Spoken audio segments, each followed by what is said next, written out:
All right, everyone. Thank you very much for joining me here. I am Jayhawk. This is WWE 2K23, the WWE 2K23 universe for the 1984 WWF. Hope you're interested in this project as much as I am. I think we're gonna have a lot of fun. I have based the lineup as much as possible on the 1984 WWF roster. I made a couple of small exceptions, which I will talk about as I go over a couple of things real quick. Give me 1 second to double check on something on my end here.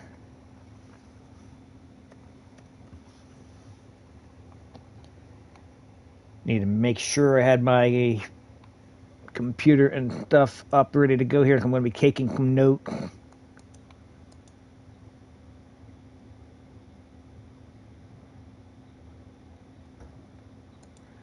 Okay, I got it up and running here. So thank you again for joining. That's going to be a fun one. I'm looking forward to it. I hope you're looking forward to it as I am here. So let's go ahead and take a quick look at our roster and our calendar and see how everything's going to wind up going. Going to be a lot. I think it's going to be a lot of fun. So if we take a look here, we'll start with the calendar. The only pay-per-view event in the 1984-85 calendar, and it wasn't even really a pay-per-view necessarily. It was close circuit with WrestleMania in March. We have that up here. The pay-per-view we have listed, the premium live events we have listed, I guess I should say, are going to be the Madison Square Garden and the Spectrum Show. I've brought those as close to when they actually happen as I could realistically, given the 4-week calendar, and given the fact that most of the Madison Square Garden shows were on Monday, as opposed to being on Sunday like a normal premium live event would be. And of course, the Spectrum Show we're normally on Saturday. So we've got those going on here for you. Just the one show, Championship Wrestling, airing on Saturday. 2 reasons for that. One, All-Star Wrestling's a B show. Yes, I probably could have put it on a Tuesday or Wednesday and done the B show, but I felt like it was just a waste of time. It's going to be largely the same roster. And 2, that show either aired on Saturday, Clay Championship Wrestling, or they might have aired on Sunday in some market. And that just wasn't realistic, in my opinion. Then if you look through the calendar here, you'll notice come month only 1 show. Most months 2. Occasionally we got one like that, we got 3, just based on how the Garden and Spectrum schedule wound up going in that particular month. Of course, March, the Spectrum and the Garden show were actually on the same day. In March of 1985, quite separated though by week, and then just the way that's going to wind up working, that's going to move right into WrestleMania 1 at the end of March, and then of course we got April here, May to April schedule with the University Day. A quick look over at the universe. We'll take a look at the championship. Actually, we won't do it that way just because of how they're situated. The Championship Wrestling roster is 47 people. For the most part, it's people who actually wrestled on television or at the Garden Spectrum House show in May 1984, with a couple of exceptions. I would say if they're not in there, then I couldn't find them for whatever reason. If they're in there and weren't on TV, I'll explain that momentarily here. There aren't many in that regard. We'll take a quick look at the participants. And there you can see that here: Adrian Adonis, Akira Maeda, at the International Champion, Andre the Giant, Big John Studd, Bob Backlund, Bobo Burkill, Butcher Vachon, Chief J, Strombo, Cowboy Bob Orton, Dick Murdoch, Don Morocco, Dr. D, David Schultz, the Fabulous Moolah, the Women's Champion. I did not go with the Moolah belt on purpose. By the time Wendy Richter went the belt, that's more, that's not a gap, but that's more what the look was. George Steele, Greg Valentine, the WWF World Heavyweight Champion, Hulk Hogan. Got the 80 version there. Iron Sheik, Ivan Putski, Jackie Ventura, Jorge Luis Rivera, Judy Martin, Leilani Kai. Mad Dog Bud Sawyer, yes, he did wrestle in the WWF briefly. I think maybe he was there 2 months. I think it was 2 Geico taping, and then he was gone. Mil Macra, Moondog, Rex, and Spot. Now, Moondog, Rex, and Spot did not wrestle in WWF in May of '84. They wrestled in February and March, and then again in June. I honestly need a tag team to fill the men's tag team division. So I got to go ahead and just bring him in a month early. Mr. Fuji, Pat Patterson, still wrestling part-time at that point. He's in there. Mr. Wonderful Paul Orndorff, the Duke of Dorchester, Pete Doherty. Princess Victoria, one half of the women's tag team champion. Rocky Johnson, one half of the tag team champion. I'll explain that momentarily here as well for looking you're asking that question. Roddy Piper, FD Jones, Cavatori Bolomo, Camus, Carson Slaughter, Steve Lombardi, Cooperfly Jimmy Snuka, Tiger Chung Lee, the Intercontinental Champion Tito Santana, the Tonga Kid, one half of the WWF Tag Team Champion Tony Atlas. I've got the 1990 version of Tony Atlas, just that it is what it is. None of the Tony Atlas guys that I call the created in the community creations looked all that good. So that's where we're going there. Velvet McIntyre, one half of the women's tag team champion, Wendy Richter, and the Wild Samoan, Afa and Kika. So they're all there for your pleasure. And if we take a look at the championship here, you see the WWF World Heavyweight Champion Hulk Hogan, the Intercontinental Champion Tito Santana, Tag Team Champions, the Cole Patrol, Rocky Johnson, and Tony Atlas. Now, you may be asking yourself, if you're a follower of wrestling history, why are the Cole Patrol the Tag Team Champions? Didn't Adonis and Murdoch win the belt in April? They did. The match didn't air until the end of May, and I decided, based off of that, just to go ahead and have Atlas and Johnson have the belt to start. So that is how we're going to work that. The women's champion, of course, is the Fabulous Moolah, and then the women's tag team champion, Princess Victoria and Velvet McIntyre, who I don't have any other women's tag team that were with the company in May of '84, so they're probably not going to defend the belt like ever. But they're in there so they can come to the ring with their belt. We downloaded the international belt. We put that on Akira Maeda, who won that belt at the Garden in April. When Antonio Inoki makes his appearance, and he will, we put the martial arts title on him, and he may defend that one in a while. But Inoki's going to be one of those guys to kind of hear every so often we'll throw him in, but I haven't even downloaded him yet to show you how well that's going. And then if you look at the division and the rankings mean nothing. I get them just kind of automatically put them in based. I don't even know what they based it on. Alphabetical order, it looks like, if we're being completely honest with it. They got Andre listed number 1, Backlund 2, Bobo Burgill 3. There's the Intercontinental. Yeah, it's all alphabetical order. Akira Maeda number 1, Butcher Rashawn, Bob Orton, Don Morocco, Greg Valentine. I honestly hate the fact that you have to put them into divisions like this. For right now, Piper in the Intercontinental division. That's not going to last long. At some point, we'll move him up. They're the tag team, Adonis and Murdoch, the Moondog, Mr. Fishing, Tiger Chunley, and the Wild Samoans. Those are the only tag team, 5 tag teams. That's literally it for the women as far as single. Like I said, it's not the best division. And literally, we have no contender for the tag belt because, yeah, that's how it goes. And nobody in the other division as well. We'll just accept that and move on. And if you look at the power rankings, the first time I've actually looked at this here, go power rankings, measure how well 4-man level feats they've accomplished recently, based on each major show. I have nothing but major show on here, so you get allegedly rearranged. I've never been able to actually get it rearranged worth anything, so I'm not even going to sweat that. So that's where we're at with that. Let's go ahead and do our first show, shall we? It is going to be Championship Wrestling for, well, it's going to be week 1 of Saturday. I'm going to label the, for the sake of YouTube, on, based on what day it would technically be here. So we're looking at only a 28-day month, so it'll be May 6th for our first show. They're all in Allentown, Pennsylvania. I've got that because that's where the TVs were at that point.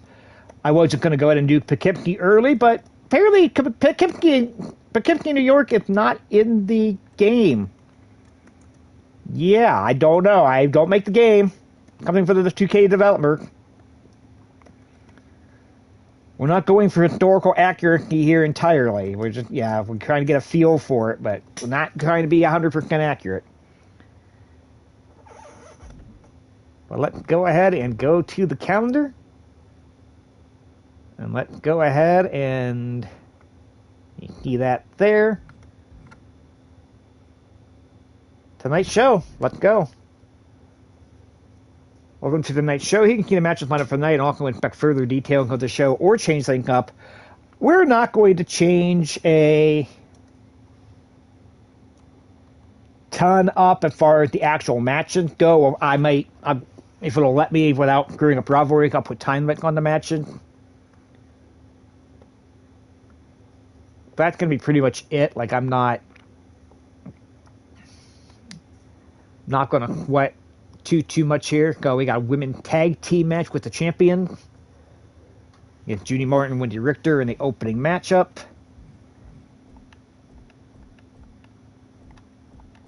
We've only got 4 matches left. I wanted. Hang on. I thought I had that set for 6. Number of matches 6. That's what I got.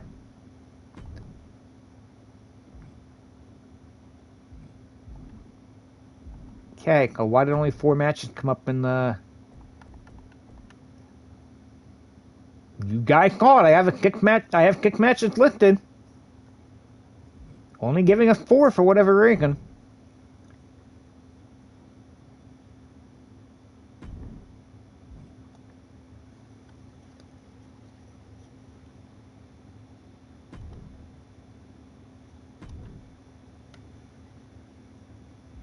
I can't change the custom match rule to add time limit. That was literally the only thing I wanted to. Okay, we'll have to create matches then to do that. I'm not gonna. Oh, a singles match manager. Okay. Yeah, let's quit that. Let's back up. I thought you could at least change the time limit there. I'm surprised. I can add a 5th match.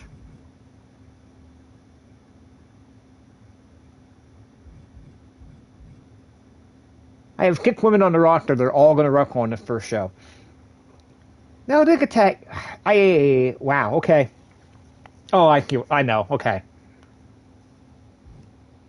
Oh, they're all rivalry. Okay. That kind of explains it. Alright. Yeah, I'm not... We're not going to edit. We're not going to do any editing, although go. Alright, let's start the show then. Tag team action.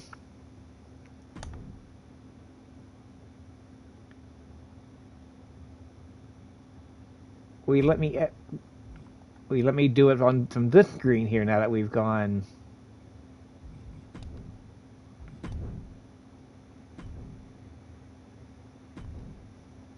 No. Okay. Okay, then we don't need to do any of the editing then. That's a little bit disappointing, but I get it. Alright, start the match. Women's tag team action. Contested action. What the hell?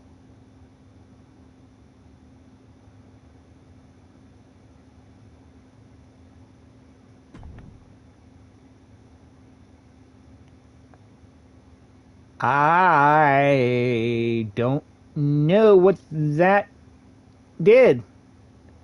It is a singles match now, not a tag.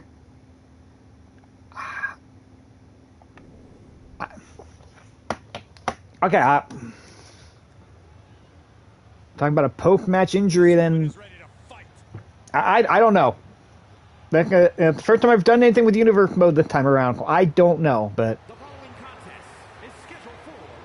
here we are, Allentown, Pennsylvania, getting started.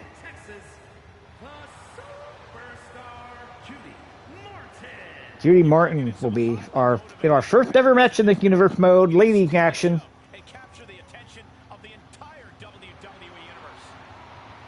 And yes, the commentary and the music and all that down low on purpose. I find it distract me a little too much when I'm trying to talk to everybody. No. Okay. So one fall action here. And she knows everyone backstage will be watching her make an impact.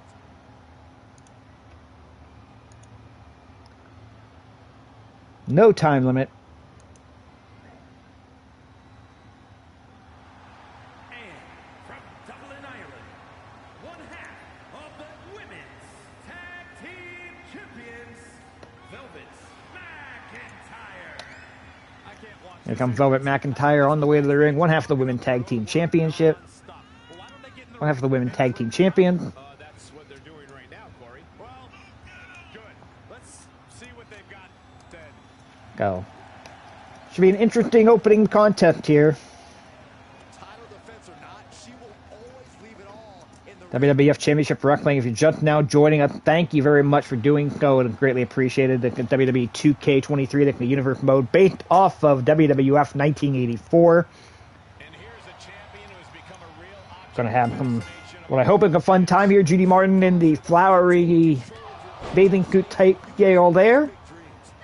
Velvet McIntyre with the red hair and the bare feet, if you're not familiar with the two ladies. see what happens next. Judy Martin would eventually become one half of the Women's Tag Team Champions with Leilani Kai.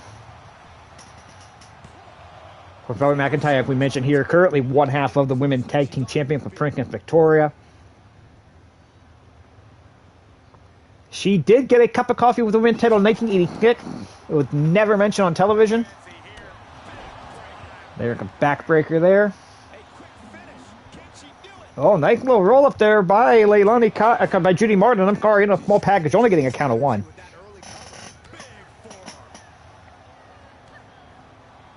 You see the little springboard kick there by Judy Martin. They're going to roll out to the floor. Of course, 10 count on the floor. Oh, nice. Oh, forearm shot later out. Nicely done there.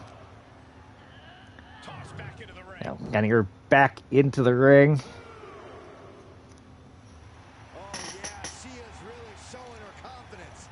For those of you asking, yes, I'll eventually go to the ring with the red, white, and blue rope. And the logo on the turnbuckle. We're going to hold off on that for a couple of months here. I want to kind of get a feel for how this is going. Make sure I don't end up needing to restart this for some stupid reason. All right, nicely done there. Ducked on it a few times, into an arm drag takedown. Judy Martin rolling out of the way here, going for a fireman's carry. Oh, McIntyre with some elbow, fighting her way out of that. Landing on her feet. And there, the elbow. If you're watching live on Twitch, thank you very much. Please join me in the chat. Let's get some interaction going there. If you're watching on YouTube, greatly appreciate for that as well. Twitch.tv/RefJayhawk. Get the notification to when these go live. They're a lot more fun live, and they're a lot more fun with interaction. So please get involved in the live chat when they're available. Theory of needless there by Judy Martin. Well, McIntyre up to her feet a little quicker than Judy Martin was expecting there, and just kind of smacked her in the back of the head. There's the kick. Springboard forearm. That's my one concern when we see the Samoans, that the Samoans might end up. Oh, nice drop kick there. And a knee to the midsection. Oh, slamming her face first to the mat there. Now trying to pull her all into the, pulling into the center of the ring. And a splash. One, get two. Only the count of two. I'm already thinking I might just restart this, I might even put this one up on YouTube. I might just, redo this a little bit. Start it from scratch tomorrow with a few changes. There's a 2 and a 3. Victory, but at what cost? The superstar clearly hurt. Yeah, they may have fractured ribs, potentially something worse. They may have fractured ribs, potentially something worse. It was a brutal contest, no doubt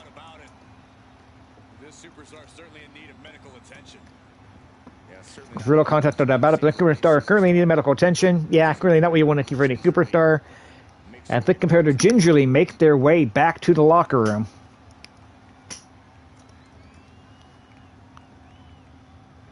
Velvet McIntyre gets the win over Judy Martin. It's kind of a get-down cradle, just 3 minutes and 30 seconds.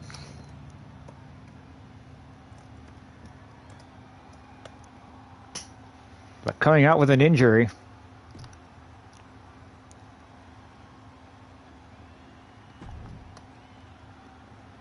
Three-star match. Go. Good stuff there.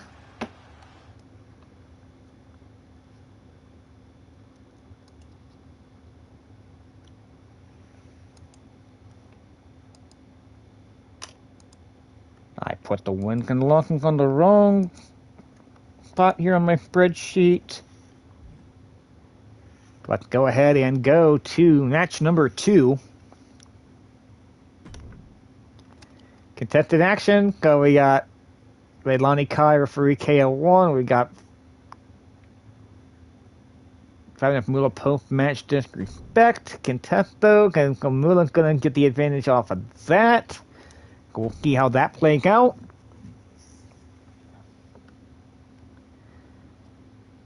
That'll be match number 2 here. The women's champion non-title action against Leilani Kai. I assume we're building this. If we have rival action, I assume we are building this toward a rivalry. Let's go ahead and get this one started. Have more ladies action here on Championship Wrestling from Allentown, Pennsylvania. Here is the women's champion, the Fabulous Moolah. Making her way to the ring from Columbia, South Carolina, the Women's World Heavyweight Champion, a Spider Lady. Guys, this match has the potential to... Is that a compliment to call somebody the women's heavyweight champion? This level of talent involved. Like, let's be honest here, like... You know, there's no cruiserweight division, there's no light heavyweight division, there's no junior heavyweight division. I really don't think we need to have a... Call it anybody the women's world heavyweight champion. Here comes a true superstar.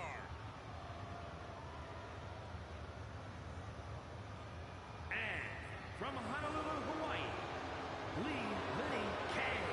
Matches like these, with talent of this caliber, this... Here comes Leilani Kai now again. If you are in the chat watching live, please contribute in the chat. Like, ask me some questions. Talk about some things here. Leilani Kai in the Glamour Girl gear here. Of course, Leilani Kai famously in that WrestleMania 1 women's title match with Wendy Richter in real life. One of the most anticipated We'll matches see how things go here. and this woman is the reason You have Wendy Richter, even the women's champion, going into WrestleMania 1. Who knows? Yeah, who knows if that's going to be the case or not here. Title is not being defended here as we have a women's champion that wants to blaze a Bell is gone. We are underway. Non-title action here. I couldn't have said it better myself. To blow Fabulous Moolah, the women's champion, Leilani Kai. where she carries around her waist gives her One of her proteges in here at the... nowhere near done yet. This match, Don't want to call it a challenger. It's a non-title match, but... which way it's going to go for her. But she Yeah, has there's to get Ted forearm shot there by Leilani Kai. Kick to the midsection. in the ring with the champion. Not just she belongs. I know I talked about just restarting it. We'll probably just let it run.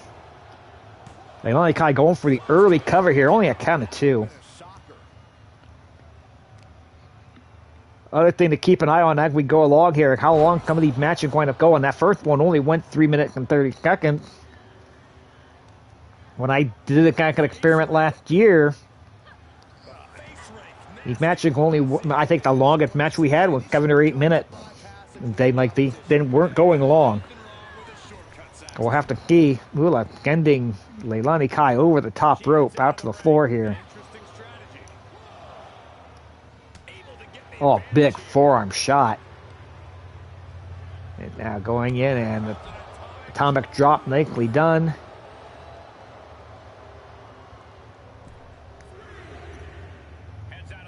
I don't know how often At least if we're going to be playing these matches as such.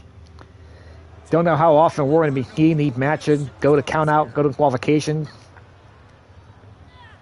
Really don't expect any double count out. We know we're not having any time of draw, at least in rivalry matches. If that's the only option we've been given so far, matching with rival action. Oh, like a kick out there by Moolah. There's that modified victory roll. We saw McIntyre get the win with that in the opener. That was only good for a count of one. And out of the ring again, the hammer throw by Leilani Kai, getting Moolah out to the floor. Getting back into the ring. She's going to let Moolah come back in. Remember, it's not a title match. So pinfall, commission, the qualification count-out does not matter in this case.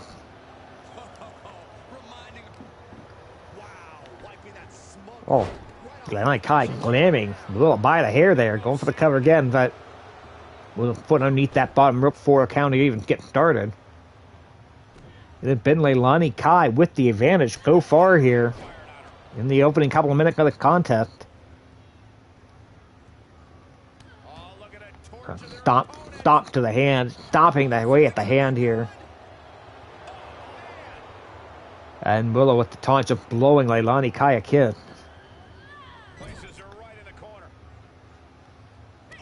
We've heard a lot of stories about Fabulous Moolah over the years.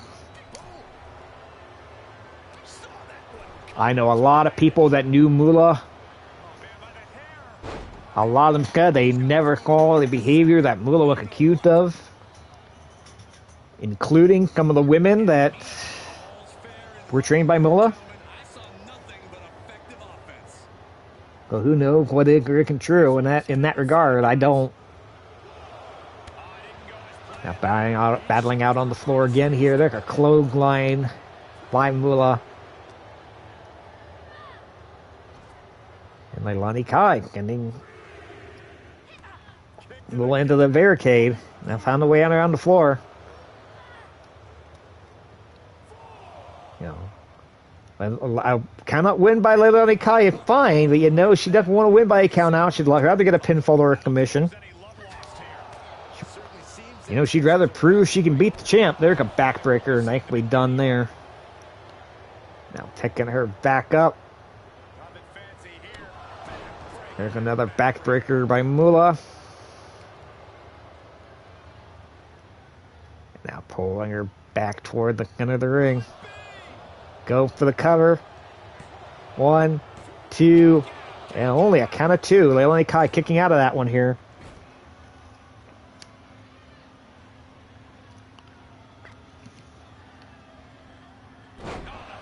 Oh, I'm just ringing Leilani Kai bell with that one. Well, all things considered, Cole, it's not a bad condition to be in at this point in the match. Well, pulling Leilani Kai to the center of the ring. Bashu getting ready to go for cover instead of stomp on the back and coming off. A running splash, which is apparently her finisher. That should do it. No, Leilani Kai kicking out at 2. 5 minutes have gone by in this non-title matchup here. The women's champion, the Fabulous Moolah, heading up to the top rope. There's a big flying splash off the top. She's giving the crowd a chance to really soak it all in. It looks like Leilani Kai in the opening couple of minutes can spin Moolah for about the last 2 minutes or so here, but she is wasting a lot of time playing to the crowd rather than following up. That's giving Leilani Kai a chance to get to her feet. Now Moolah gunking Leilani maybe getting back in the call. Look at the hangman. By the hair, it looked like. Now slamming Leilani Kai back down. Now raking the back. Like an old classic Hulk Hogan move there. Forearm to the back there by Moolah. And there's a big forearm shot. Leilani Kai hurt. Leilani Kai in some trouble here. Oh no, trapping the arm. Moolah stomping away the arm, stomping away at the hand. And now he's got the knee into the hamstring, knee into the thigh there. And she's been brought to a disadvantage now. Yeah, her defensive instincts are And Moolah cutting Kai up. Flapjack. Maybe too close to the rope. Referee counting 2. That does do it. The flapjack dunk at Moolah gets the win. What a tremendous win for the Superstar tonight. Certainly earned it. It wasn't easy. We're going to get the handshake. I think the loser realizes wants to show respect. Moolah clapping the hand away.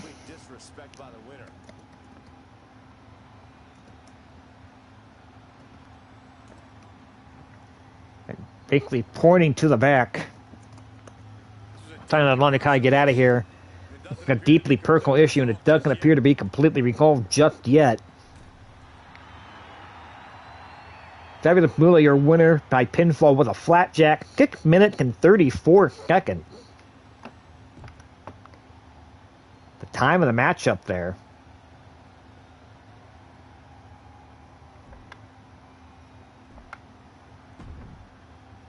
Three and a half star. Oh, got them.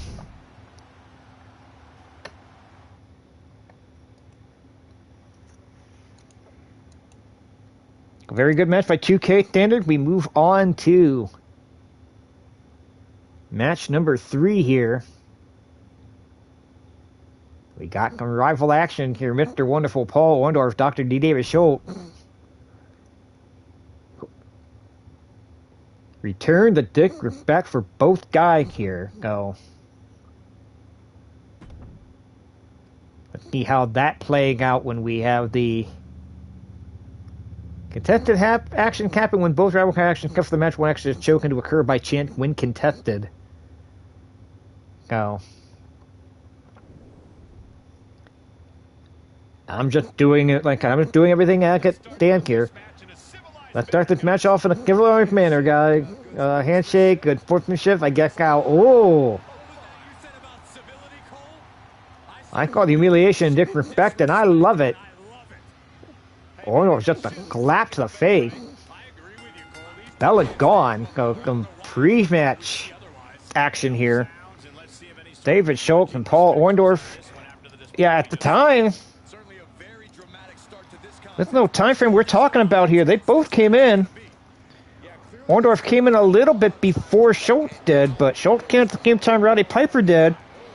And Piper was managing both these guys. I won't necessarily say these two guys were friends, but they were partners. None of that here in the WWE 2K23 universe. Dr. D. David Schultz with a Samoan drop already here in the early going. He is angry. He is not happy with how things started off. Just rake in the face. This is outright disrespectful. Look, the most intelligent competitor in Yeah, if you're watching live on Twitch, thank you very much. You're watching the replay on YouTube. Thank you for that as well. Watch on YouTube. Hit the like button. Hit the subscribe button. Like, as long as I'm having fun, I'll keep the cup ball. He just threw Orndorff across the ring. He dropped the elbow again. Orndorff going to roll out to the outside, try to take a breather. It's been all David Schultz for the first minute pluck of this match. And Schultz heading up to the top rope. Schultz was known for an elbow drop off the middle rope, finished a lot of guys off with that one, but that was a double axe handle off the top to the floor. Shade to the Macho Man Randy Savage, and now you got Schultz going for a Boston Crab on the floor here. Yeah, you've heard the expression, you can't win the match early, but you can lose it early. Like, you can't win the match on the floor. You can do some damage. Orndorff broke the Boston Crab. If he broke the Boston Crab, then broke whatever that was that Schultz was going for there. Now it's Orndorff with the advantage here on the floor. Kenny Schultz into the steel ring barricade there. He's back in that kick. And Schultz stepping in over the top rope. Back a little weird. I think whoever made this version, David Schultz, might have made him a little bit too tall, but hey, that's what it is. I love the gang at the WWE Community Creation. Yeah, Those are the guys that helped bring this to life. He's going for the pin. This could be. Schultz going for the cover yet. Only a count of one here. Quit in this man tonight. Yeah, going for the Bulldog. Nicely done there by the good doctor.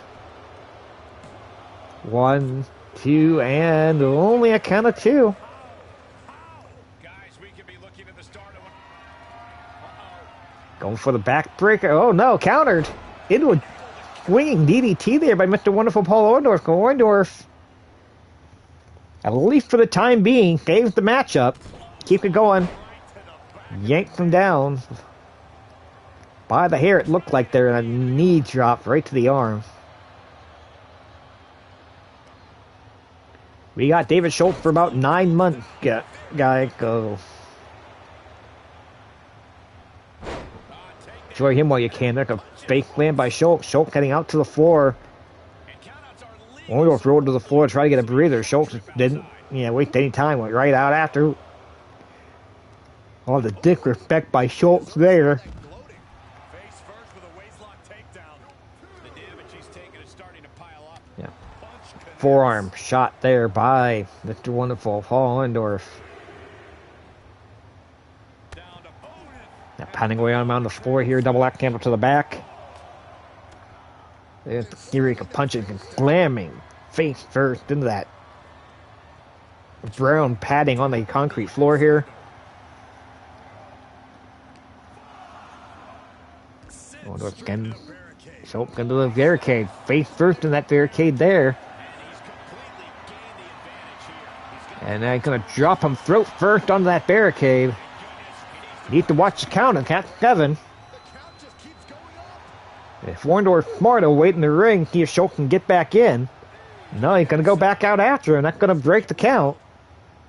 That's going to start the count back over here. Oh, kick to the midsection there by Schultz. Now throwing him back in the ring. A forearm to the back there by Dr. D. David Schultz, getting him around. Oh! Got a hammer blow to the top of the head. We've passed the 5-minute mark of the contest here. It's been back and forth, been relatively even. All things considered here. And there's the doctor slamming down.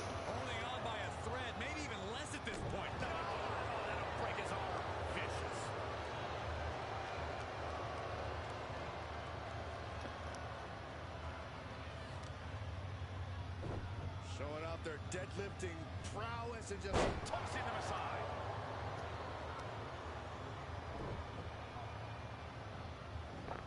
That's how you establish Schultz with control again here. Again, if you're joining us live on Twitch, thank you for joining us. Get involved in the chat. Let's have a conversation while we're doing this. I don't think they're going to be doing commentary all the way through. Schultz slamming Orndorff back in, kind of a hip talk off the apron back into the ring. That's good for 2. Schultz wants a little bit of a faster count. He's not going to get it. There's a big clothesline there. Ducking a clothesline there. Big backdrop. And there's a spine buster. That's not a commission. It's not a signature. It's not a finish. It's going to be the pin. 6 minutes and 32 seconds. David Schultz, your winner. Here is your winner, Dr. D. David Schultz. Man, I was really hoping they'd shut All right, David Schultz gets the win. Credits due when it comes to the victory, but it seems their disrespectful ways will unfortunately. What a spine buster. Oh, nicely done. This is what I've been telling you in Saxton all along. 6 minutes and 32 seconds. Match before that was 6:34. So, Disrespectful earlier on. based on the surface here, that appears to be the sweet spot. We drove them to win. Both of these men contending for that world championship.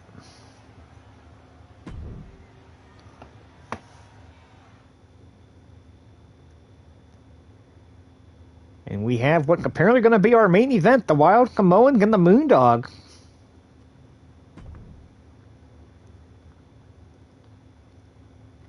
Okay, contested action. We got referee KO. I got a post-match injury. It'll be the referee KO. Right, we'll see how that goes. And it apparently turned into a singles match here with Alpha and Moondog Spot.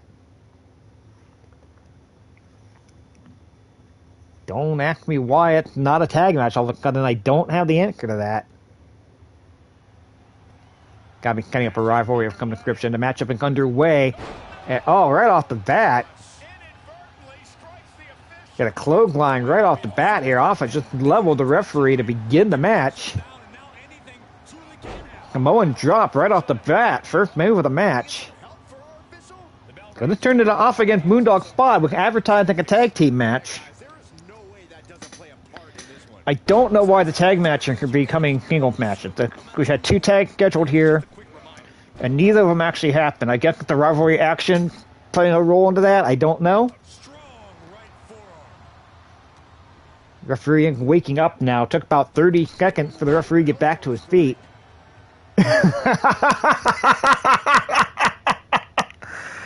Alright, Jeremy, that's good. I like that. I like that.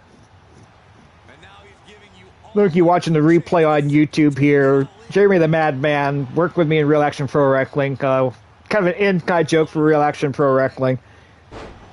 July 22nd, our next show. High Urban Renaissance Center in Youngstown, just outside of downtown. Come check that out. Good collect bell time. Moondog Spot with the bear hug on the Wild Samoan Alpha there. Interesting. Come here, remember that I did that for about 4 or 5 streams last year at the 84 roster, and I got so fed up with the Wild Samoan doing freaking springboard moonsault with like 95% of their offense. I just got tired of dealing with it. So hopefully it's at least a little bit more realistic.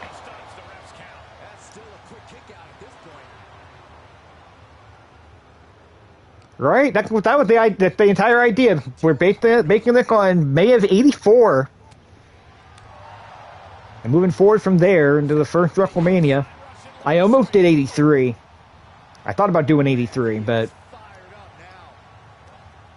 figured 84 would be a little bit easier to get guys off the community creation. Headbutt to the midsection there by Moondog Spot on to Wild Samoan Alpha. 2 men in their respective teams looking for the tag team gold. Currently held by the Soul Patrol, Rocky Johnson, Tony Atlas, Mr. USA. Well, Avalanche in the corner there by Alpha. Moondog Spot going to roll to the outside, try to grab a breather. And Alpha heading up to the top rope. Flying axe handle. If you can get past the fact that the Samoans probably weren't going off the top rope at all, I can live with a flying axe handle.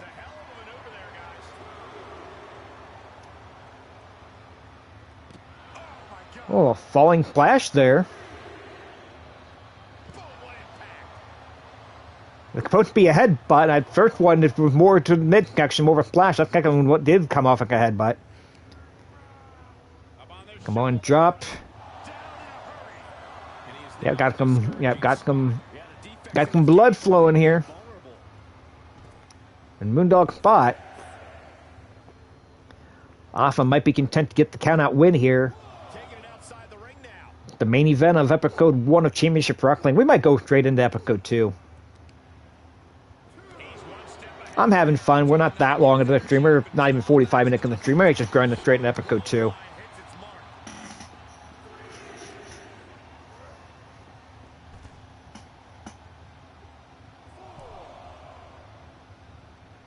Yeah, go far, nothing but pinfall here.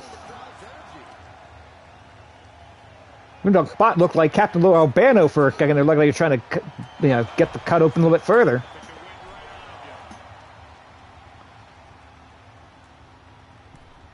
Back into the ring they go here.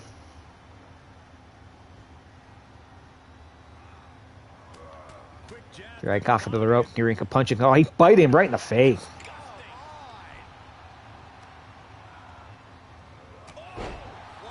No clubbing blow there. Almost a Samoan spike. Now Moondog Spot heading up to the top. Again, not something you expect to see from him, but he gets the flying elbow. Going back up again. That was probably the chance to get the pinfall. He got to go for the flying splash instead. He hooks the leg. 2. And Alpha getting that right shoulder up. It doesn't have to be a forceful kick out at all. Just got to get the shoulder up off the mat. Actually, just got to get the shoulder blade up off the mat. And there's a kick out there by Moondog Spot. Go both guys going for wins here. 5 minutes have gone by in the matchup. And now you got the chokehold going on here. Oh, shot right to the midsection. Alpha coming back with the uppercut there. They're battling. Samoan drop.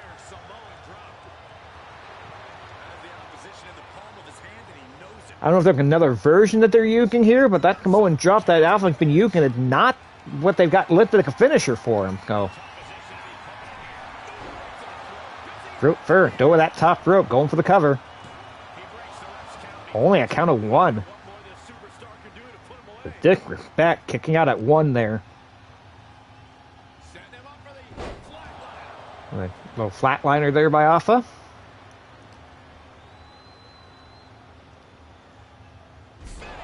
Blue Thunder Bomb. Moondog Spot hopping up to his feet. And countering the bear hug. Nice little judo takedown. There's a headbutt. We have some blood going the other way.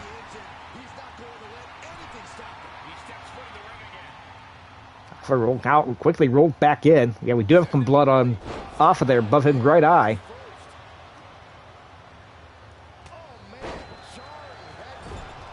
The first blood match had been over a while ago, but standard wrestling rule apply. Clothesline there by Moondog Spot. Got the left arm.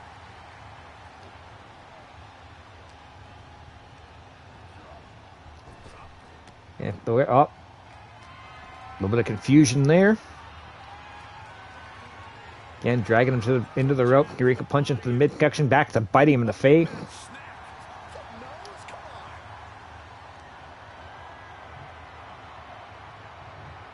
Oh, look at that little top wrist block there. Moondog Spot fighting out of it. Level him right in the face there. Going back forward again. Oh, short clothesline. Moondog Spot looks to be cutting him up. Could be a pile driver. Going for a gory special. Nice. Going for the commission here. I don't know if I've ever seen a Samoan give up, but Alpha's going to do it there. Moondog Spot gets the tap out. 7 minutes and 39 seconds. Oh, pretty good match.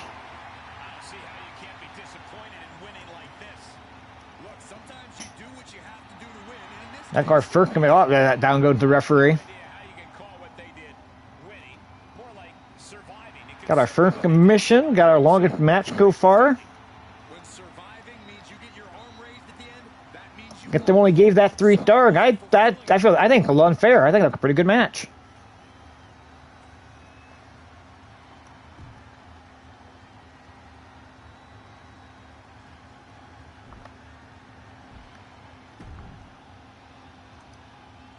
At 3.5, I'm going up to. No, I think that's unfair.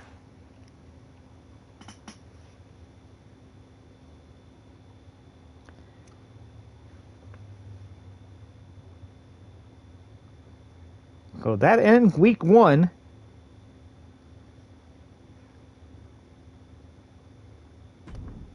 Yeah, we'll do next show. That's fine. We'll move forward. Again, we're only about 50 minutes into the stream. Let's just go ahead and go right into it. Now we got the kick match lineup. Okay. Don't know why we only had 4 for that first one, but we got kick coming up here. Go Roddy Piper against the Tonga Kid. We have more with the rivalry between Moolah and Leilani Kai. Non-title tag team action. Well, Adonis and Murdoch haven't won the belt yet in our universe here. Got North-South connection against Mr. Fuji and Tiger Chung Lee. More in the Paul Orndorff Dr. D feud, more in the Wild Samoan Moondog feud, and more in the rivalry with the women tag team champions. Again, I didn't create any tag team here. Don't ask any women tag team here besides the champ. You don't ask me why. Then we take a look at the news here.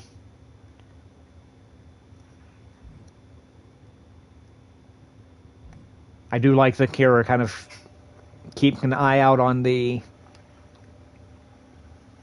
storyline for you. Historical stats. That's the issue I do have because I get acting like 2023, but we'll ignore that when we get to it. Let's go ahead and just do it. Let's do week 2. I'm having fun. So, and bear with me a second here while I check on something.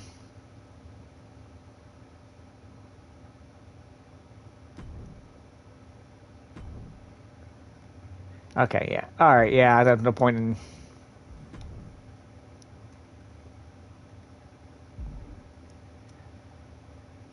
Okay, you do not get the option to add time limit to these matches, even if there aren't rivalries, so... It is what it is.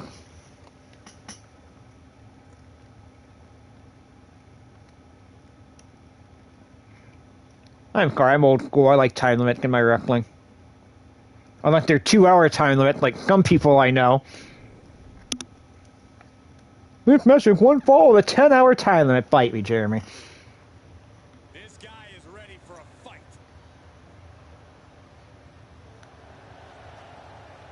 Okay, so this will be week 2 here, I guess, technically, for the purpose of keeping track of notes.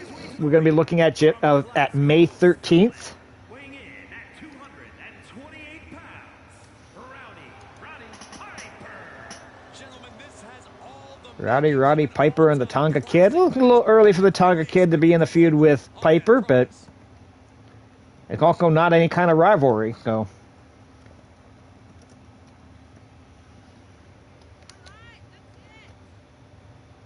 Well, we can tell it's just a match.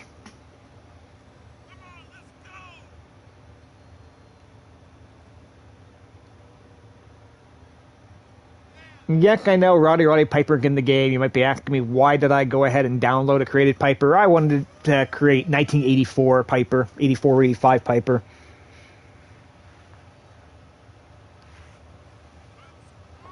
If I keep this running long enough to get to 89, then we'll go ahead and use the Piper that's in the game, but...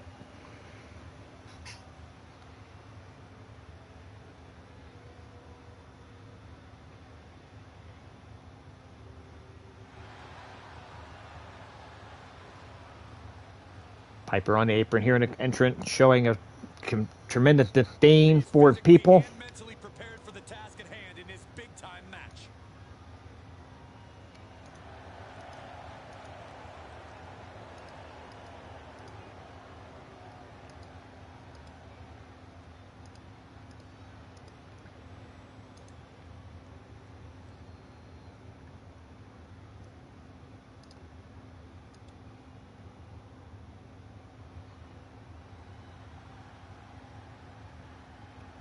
And his opponent from the Pacific Islands, weighing in at 248 pounds, Tonga Kid. If you listen to After the Bell this week, you know this is a match I've wanted to see for quite some time, and it's almost time to start.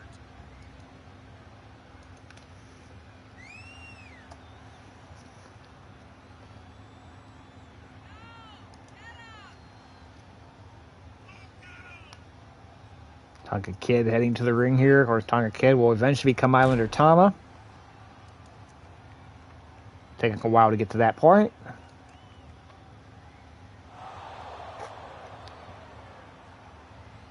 Fear me a second here. I promise I'll pay attention once the match starts. I'm trying to check on a couple things on my end here. And will deliver it emphatically.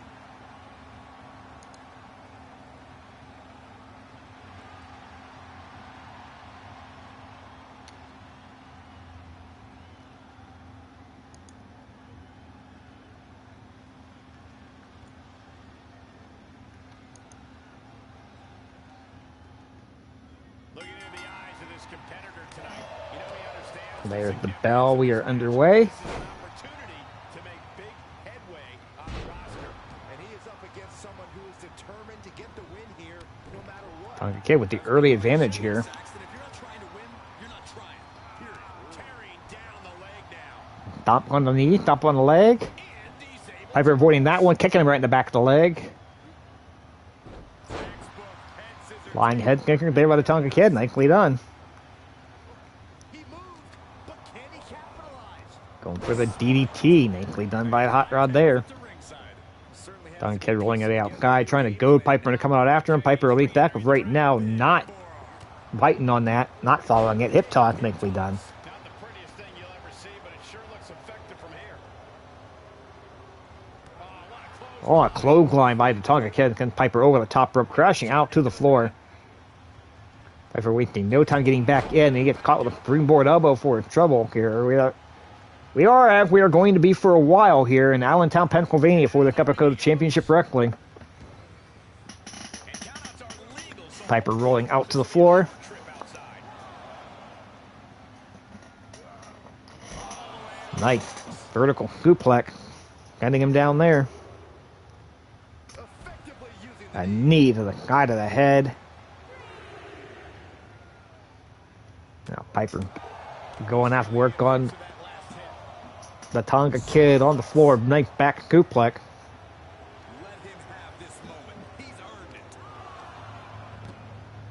Oh my goodness.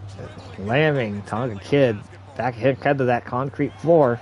Punched him right in the mouth. Oh, brown mat, only about an inch thick. They don't do a whole hell of a lot to cushion the fall. This could be an opportunity. What are you guys thinking? Obviously not about the ref's count, Cole. That'll stop the count. Now This rolling him match back will in. continue. I'm glad that puts at the edge of things. Oh, one for a springboard body block and that flew over the top of Piper like he missed him completely. The corner now. Whip into the corner. And Tonga Kid just step ahead of Piper every step of the way here. Beautiful monkey flip out of the corner. Yeah, and it's weird because, oh, I double jump body block there. One, only a count of one. this we are seeing. You look at the body damage on the screen. It looked like Tonga Kid's been getting the crap kicked out of him, but he really had the advantage most of the way here. Saving us from having to sit through Piper had that advantage on the floor, but in the ring, it's been all Tonga Kid up until that Bulldog.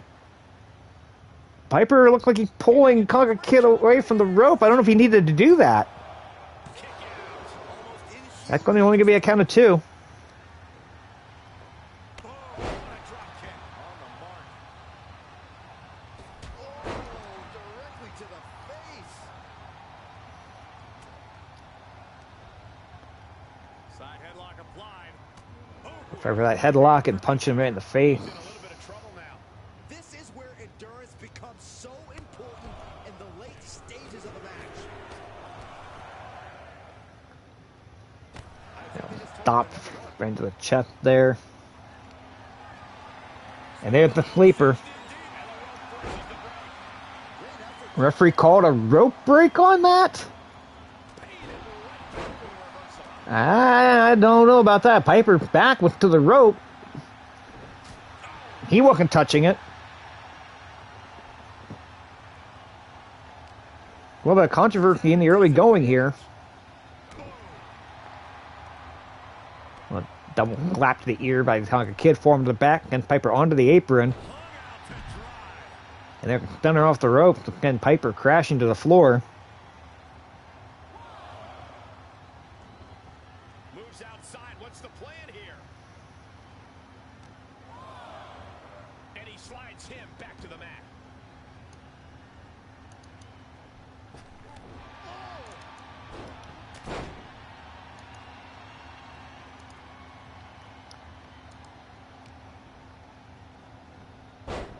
Snap over. The fifth drop.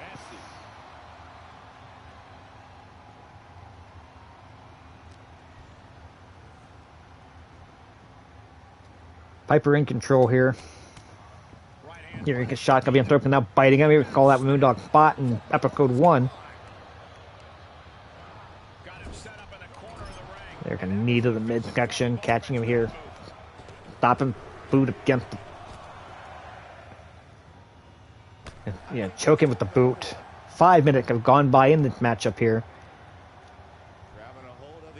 Go far in this run here in the universe. Every match but one could at least hit the 5-minute mark. I know when I ran these last year, 5 minutes was asking a lot for some of these matches. Into a headlock takeover.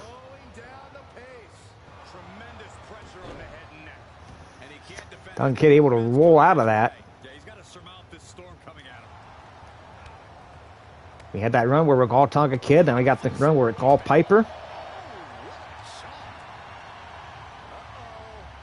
Match has been back and forth. Like an inverted DDT by the Hot Rod. Roddy Piper bringing him down that way. Picking him back up. Going for that Bulldog again. This should do it, too. Oh! Tonga Kid able to sneak out the back door at the count of 2. Now getting ready to... And now back in that sleeper again. I don't see any way Tonga Kid getting out of 2 sleepers in one match here. He got the rope break on the first one, but I don't see any way getting out of this one. Yep, that's it. Piper get the win. 6 minutes and 21 seconds. Get the win off that sleeper hold.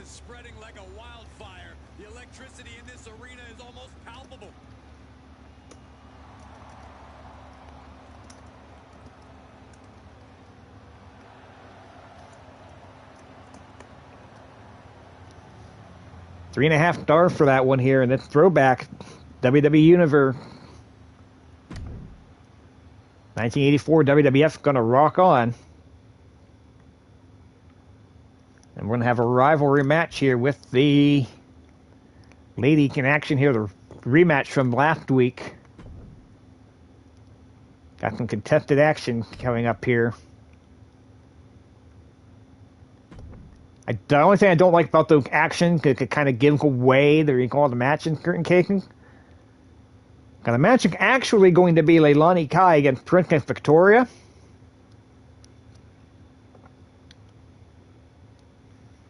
So, yeah, it's my first time running through a WWE Universe in 2K23 here, but apparently what we're getting is the rivalry action affect what the match winds up being.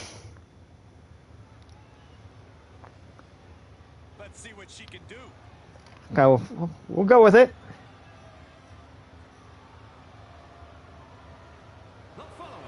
Leilani Kai making her way to the ring in the Glamour Girl attire.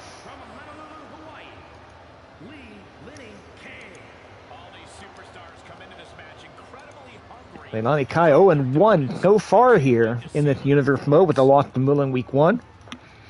It's going to be the first time we've seen Princess Victoria in action. We thought we were going to see her in week 1, but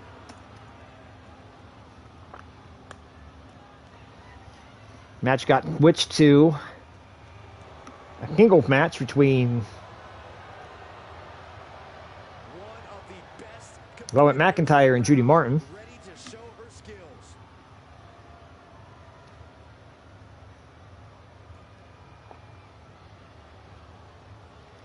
Match number 2 of episode number 2 of WWF Championship Wrestling here. In only 28 days per month, the way they got up. Go ahead.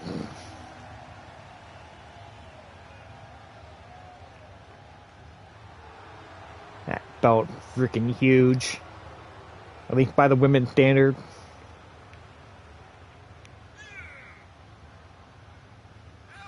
Princess Victoria, one half of the women tag team champion.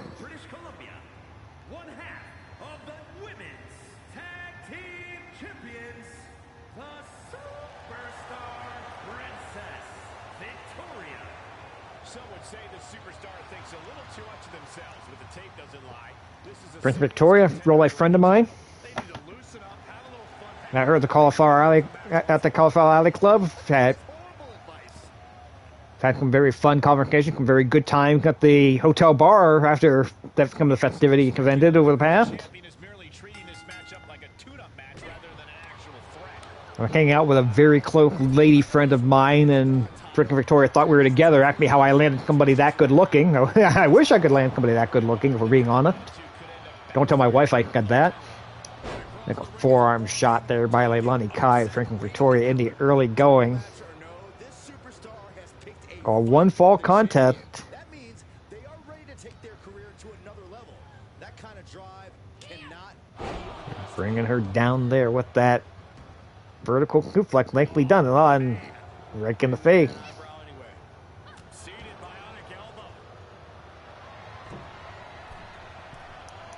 Leilani Kai heading up to the top. Big flying splash. Well, this match has been all Leilani Kai in the early going here.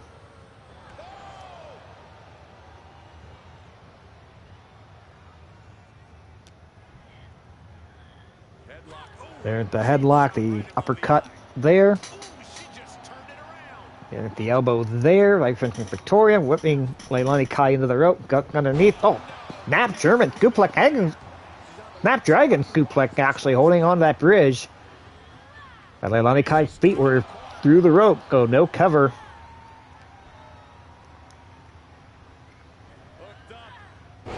Inverted suplex there by freaking Victoria, nicely done.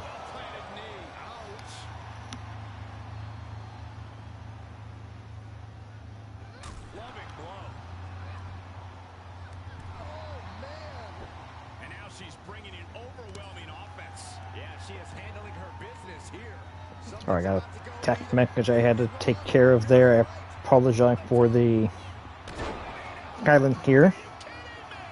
She's taking some big hits here. From the middle rope. What a splash.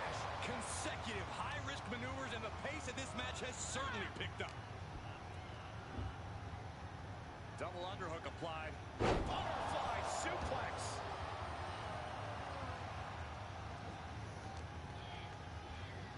Oh my God. Oh, backbreaker. Right to the spine. Okay, sorry about that. Keep freaking Victoria been in control for a good portion of the matchup here. And the rope gave Leilani Kai a couple of times in the early going here.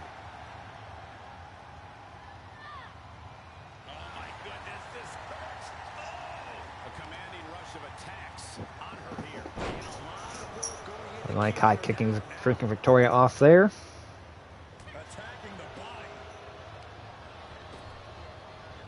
Irish whip, got a nice clothesline there by Leilani Kai. European uppercut. Victoria back to her feet, maybe a little quicker than we were anticipating there, getting her into the corner. Kai stepped out of the corner that time as well here. Oh, big body slam.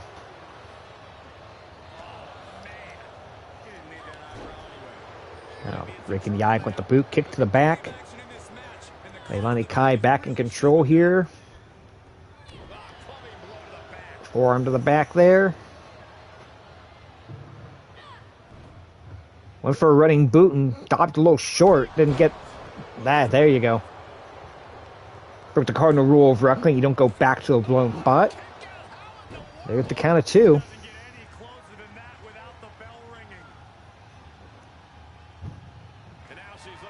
Leilani Kai heading back up to the top. What's she going for here? Flying body front. Oh, freaking Victoria rolling through. Look at the power. Clamming her down. Picking her back up. And into the armor.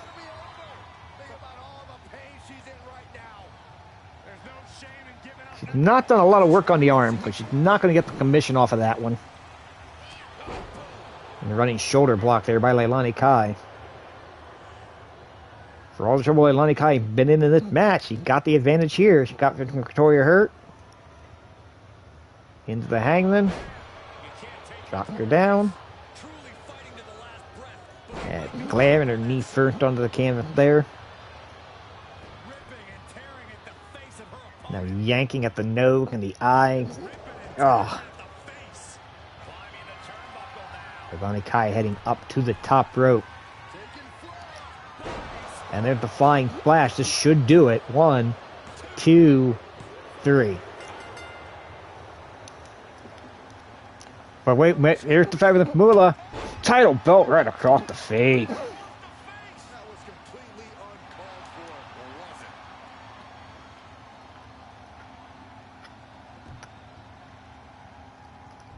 it? And Lonnie Kai lifted up the number 3 contender to the women's title here. She took a 3-star match and got attacked by Fabulous Moolah for her trouble.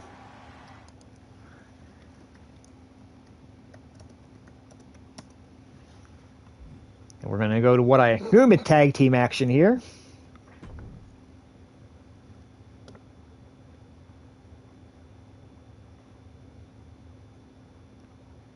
I love how they specify legal partner. But tag team action coming up here. The North-South Connection taking on Mr. Fuji and Tiger Chung Lee.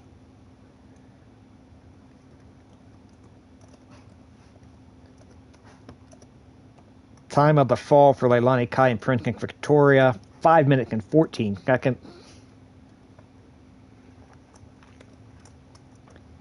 And that's going to be our first tag team match proper coming up here. Now, tag team matches tend to go longer when you're playing the game. Because that's the case in the universe mode when you're simulating everything.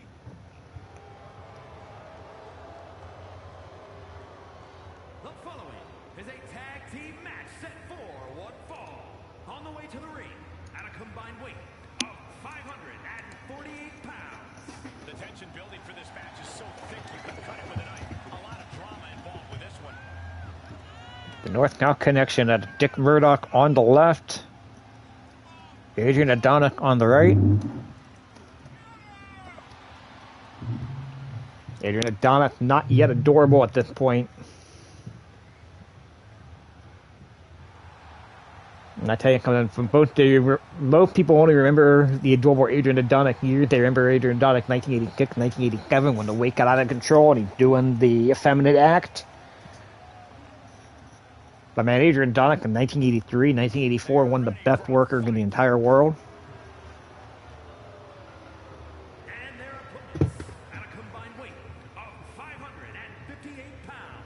Oftentimes with teams, you know what. Yeah, I know Mr. Fuji had hair in 1984. Equally high level. Like, I know this is mid-90s. It's stuff with Piper and Fun referring to Adonik, absolutely. WrestleMania 3, of course, the big hair match. Definitely some fun stuff there. Like I was saying, yuck, I know Mr. Fuji had hair in 1984. I'd have a very hard time finding a halfway decent-looking Mr. Fuji.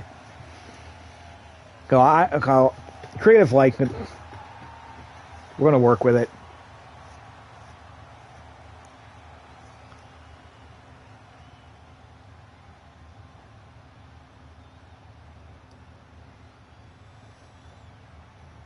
I've been watching a lot of WWF 85. I've got a hard drive that's got a lot of the 1985 TV on it. And Fuji busted open not even 10 seconds into the match. One shot to the face and Fuji busted open.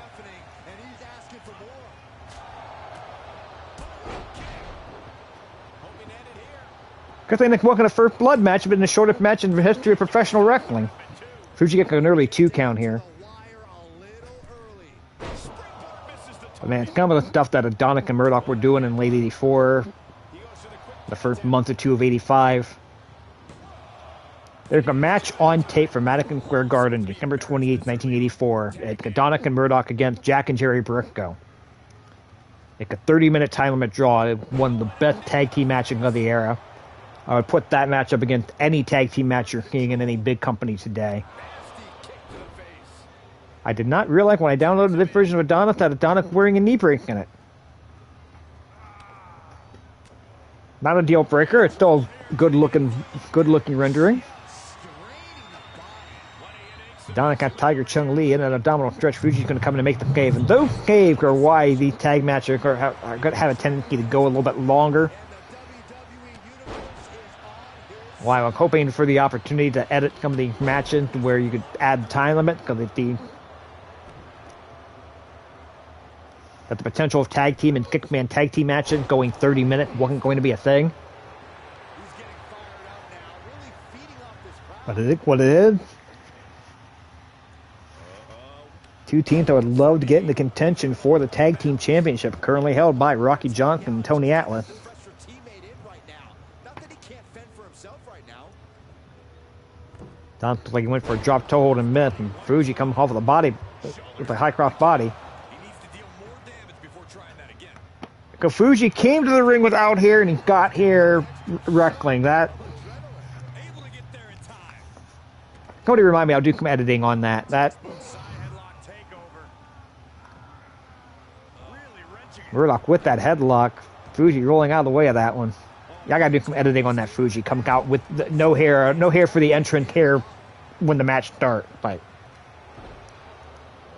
is he wearing the bald cap to the ring and taking it off when he gets to the ring, or can he come with the shaved head and they put in the wig on when he gets to the ring? Like, I don't understand that.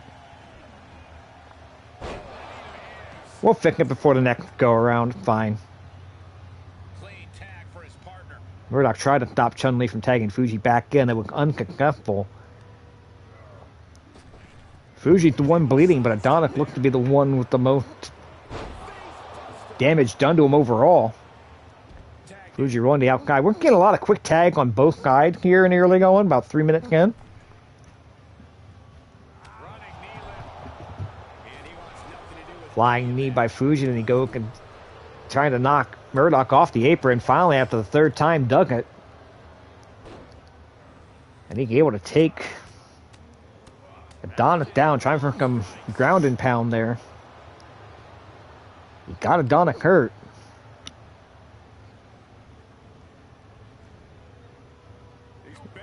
Were you going for the corner? Not going for the corner? I don't know what you were doing there, Fuji.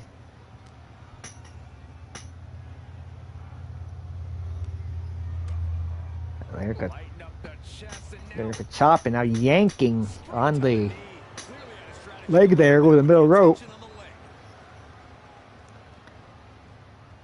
Now Adonis dragging Fuji over into his corner.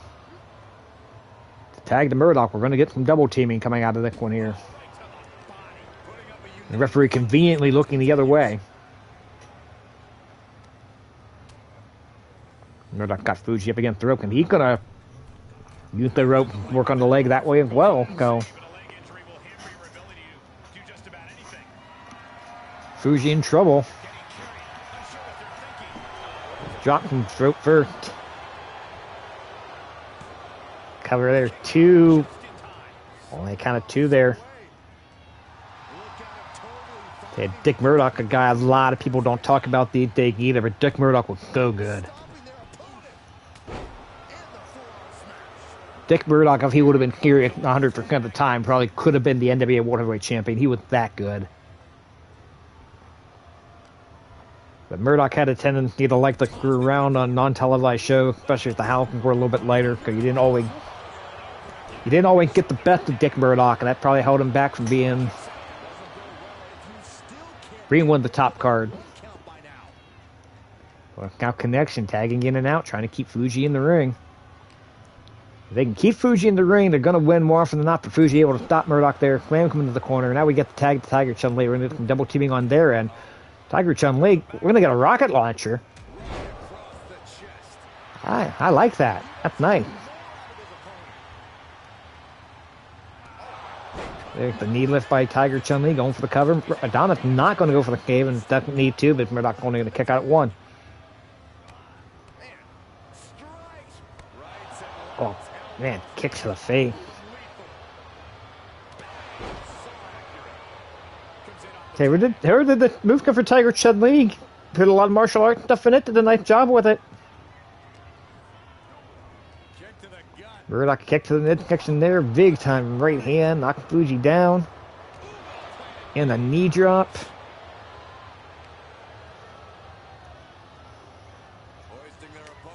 Past the 6-minute mark of the tag team matchup here. Oh, there's the elbow drop. They're playing the elbow drop off like a finish. They almost got him with it.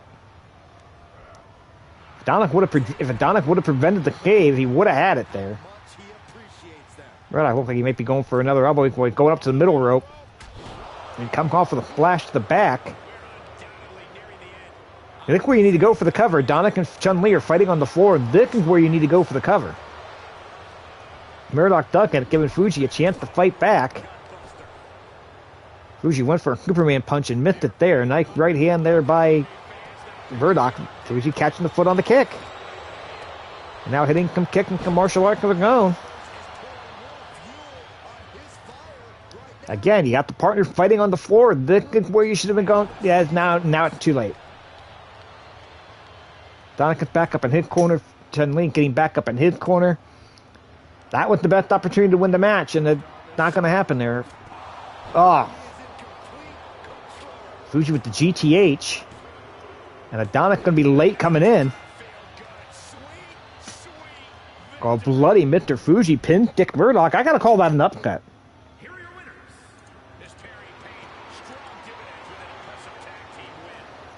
That's an upcut that I'm trying to put the win can lock on my spreadsheet and keep track of winning percentages for that. And I put them in, and I gave the wrong team to win on that one.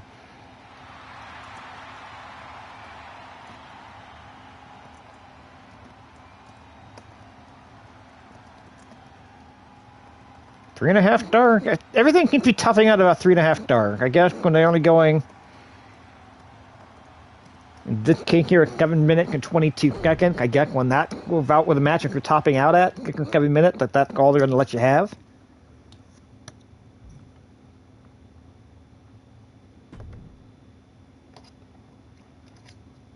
Okay, got a distraction ambush or abandoned tag team partner contested action here. Let's see. I guess we're going to have a tag match coming up here.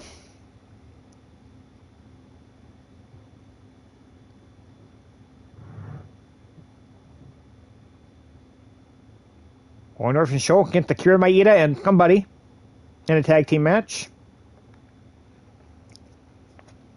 Alright, it's what it is.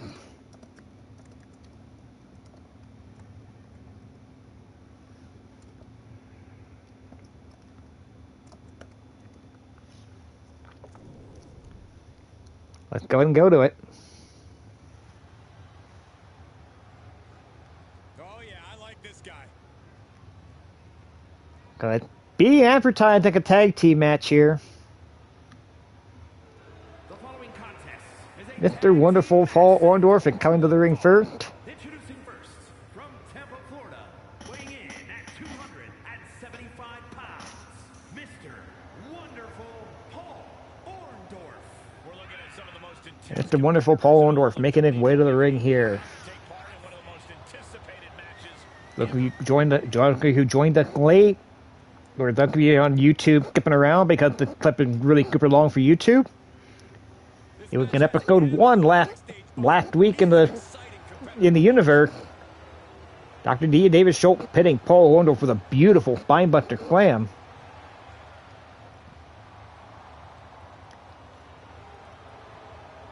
Kickoff what apparently a rivalry between the two.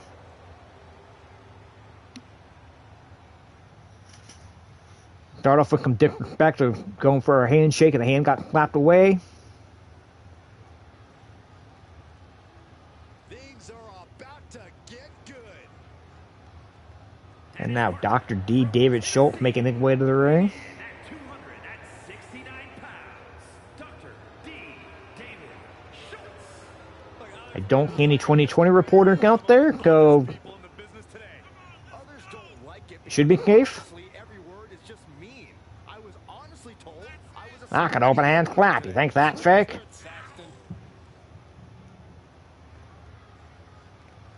If you're not familiar with Dr. D. David Schultz, you need to find a promo. I know it's on YouTube somewhere. Dr. D. David Schultz is supposed to take on Hulk Hogan in an A to B world title match in San Francisco. And David Schultz said some things in this promo that are not appropriate for 2023. Talking about trying to find himself a woman in San Francisco. Not being able to find any women. He found some men who look like women.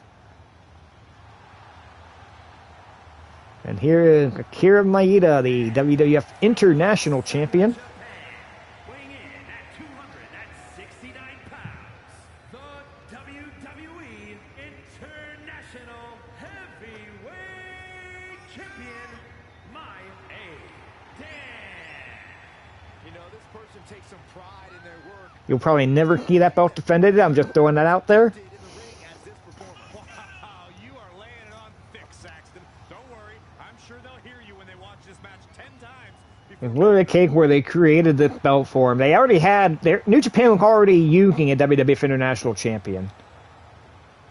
With the formation of the UWF at the time, they created this International Champion to have a title defended on UWF show in Japan. Because there were two WWF International Champions in Japan at the same time.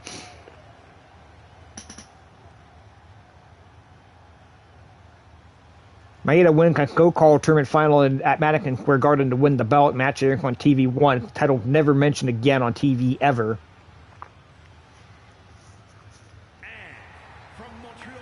And Pat Patterson is going to be the mystery partner. Alright, that's interesting. Akira Maeda and Pat Patterson like a tag team.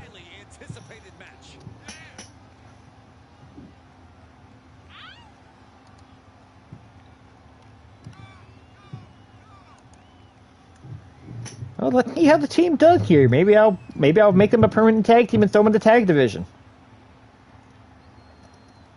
We'll have to see.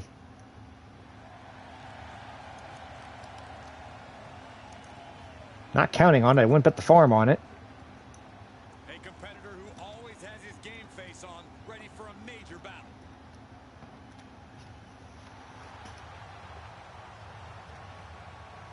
Akira Maeda and Pat Patterson, like a tag team here. Oh, we'll see how it goes.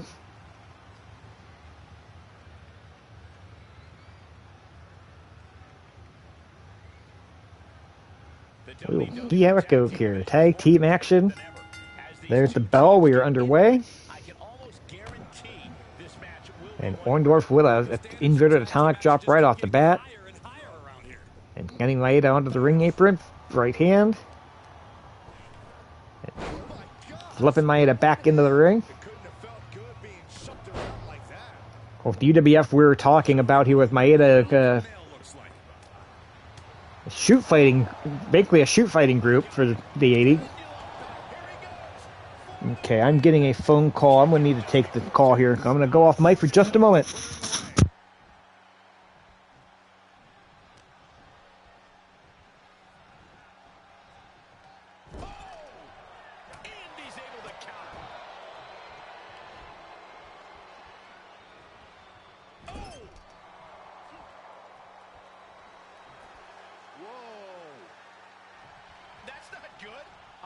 Miscommunication somewhere along the line. He just abandoned his partner. It's now effectively a handicap match. I did not need to take that phone call. An arm wringer. What are they going to do here? Yeah, I've already missed Dr. D. David Schultz walk out on him, or the whole 30 seconds ago that I was handling that. So that was fine. I missed the entire point of the match.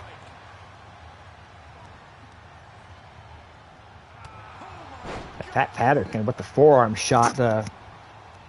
Orndorff face there. Oh, no, this isn't going to end well. Double stomp to the legs. Double stomp onto both knees. Orndorff rolling to the outside.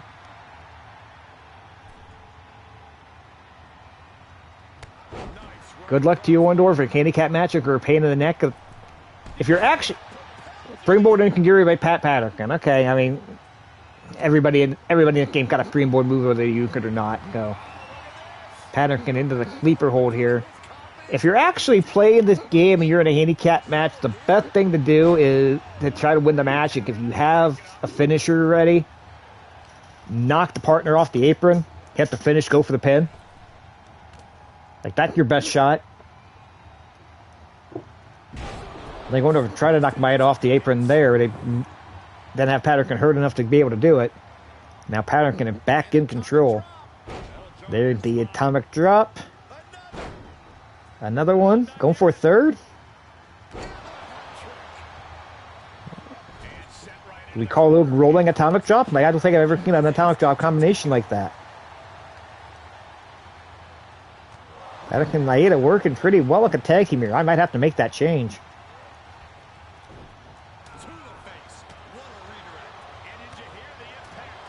Matter of fact, if they win that match, I might make that change. They're both currently in the Intercontinental title division. But I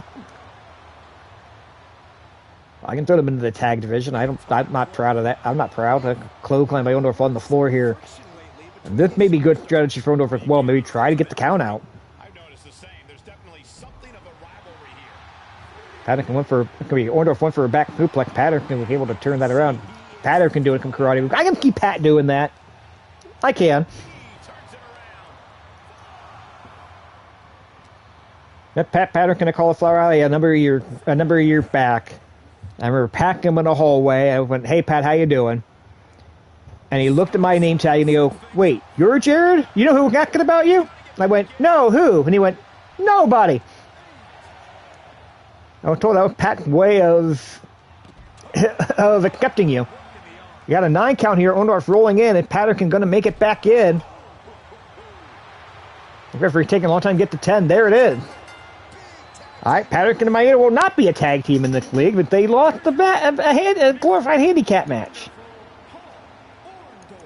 It's never easy dealing with that sort of quarreling, but All right. victory remained in sight.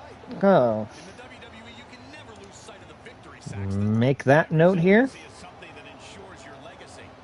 Even though they got the win, I don't know if this rift is too big to overcome.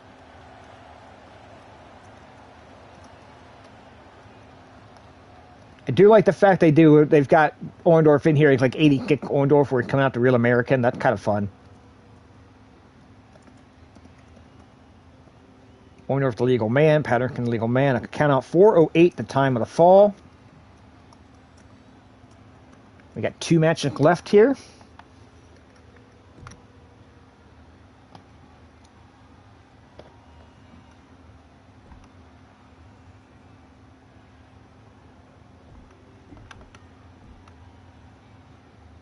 Dr. D. Davis Schultz is listed the #1 contender to the world title. Patterson's the #2 contender to the Intercontinental title, according to that. Yeah, well, 2-star match. Yeah, there wasn't much to it. The story was Schultz walking away. Okay, now we're going to be doing something with the Wild Samoan Moondog rivalry here. Let's see if it actually turns into a match or what we end up doing with it here. Double distraction or hostile match opener. Double distraction is going to be the call here. Going to be Alpha and Moondog spot 1-on-1 again, it looked like. Alright. We'll run with it.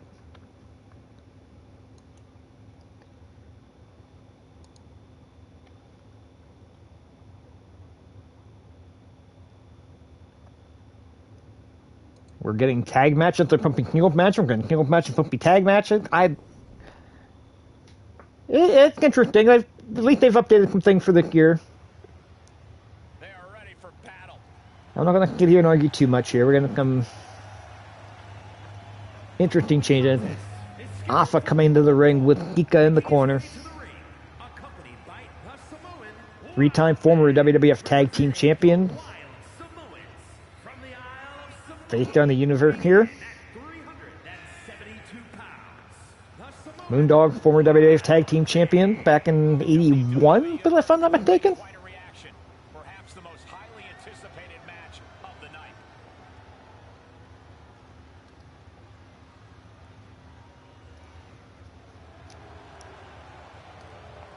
He's been demanding this match for quite some time, and now he is ready to compete.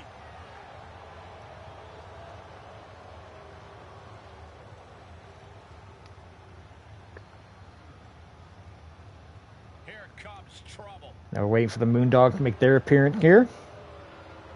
And his opponent, accompanied by the Dog, from parts unknown, weighing in at 275 pounds, the Dog. The WWE Universe is on their feet for this superstar. They are ready for unapologetic high-intensity action. I would be shocked if we saw apologetic in-ring action of any sort, Byron.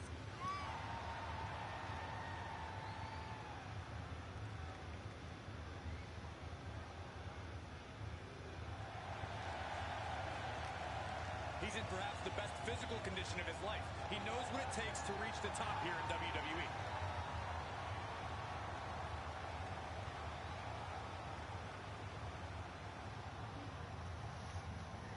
We've got one of the most outspoken And here we go, the magic underway. Moondog Spot, while Alpha, the respective partner in the corner, and managers this time around. Last time around, we didn't have the managers. They were just that, yeah, it was just one-on-one. So that, see how things wind up turning around this time around here. Moondog Spot again with the advantage. Of course, we joined us earlier in this stream for Episode 1. It was the main event of Episode 1. These two men met one-on-one. Moondog Spot making Alpha submit with the glory special. Alpha rolled out over there by Moondog Wreck. Moondog Wreck, we actually got a hold of Alpha. He should have just let Moondog Spot jump at him. I don't know what. Yeah, I don't know why Moondog Wreck got involved when he did there, but they're brawling on the floor. We know count out exists. We've seen it once already. Oh, ran Alpha right in the ring post.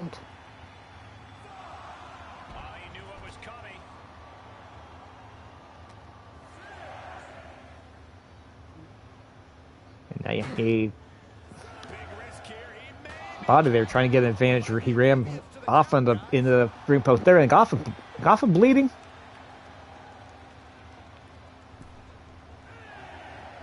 He could distracting Moondog Spot off and back in at the count of 8.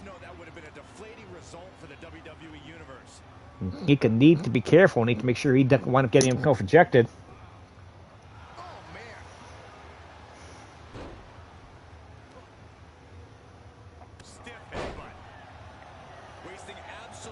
And there's a headbutt by Alpha's shoulder block there by Moondog Spot. That's been largely Spot with that big running splash. It could be a short one. Oh, Alpha gets the right shoulder up.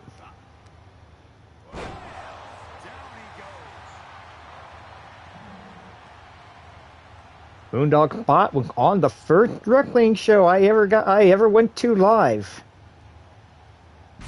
March 18th of 1986, he was against Mr. USA Tony Atlas on that card.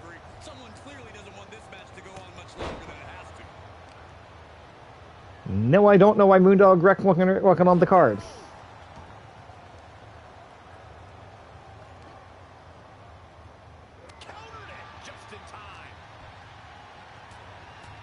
Gotta see Terry Funk and Dory Funk Jr. a tag team on that first card in the main event. Got Junkyard Dog and King Tonga. It was supposed to be Paul Orndorff, but somebody got hurt and Orndorff got moved to another town, and King Tonga wound up wrestling twice. Now Alpha out on the floor here. Moondog Wreck pick up Alpha. Gotta be careful not to get disqualified again. The referee being pretty lenient here. We know there are rules in this match, making exercising the 10 count.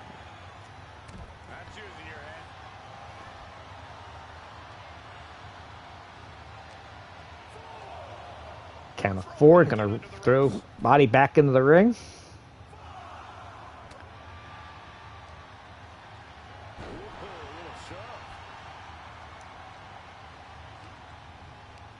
Going for the power bomb. And stacking on top of the shoulder here, 2. Only the count of 2. No. Moondog Spot heading up top. Went for the flying splash, missed it. Alpha rolled out of the way, got to his feet. There's the whip here. Kika just grabbed Moondog Spot's foot. Moondog Wreck up on the apron. Alpha going after him. Now we'll get a Stanford windup on the referee here. Both men are rejected. No reason for them to be at ringside. Playing field is even, but even once again, with this time one-on-one.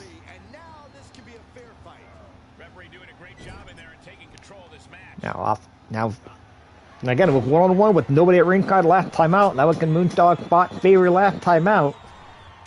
And body, oh, there's the diving headbutt that I don't think he got him yet, but he could. Oh, no, count of two.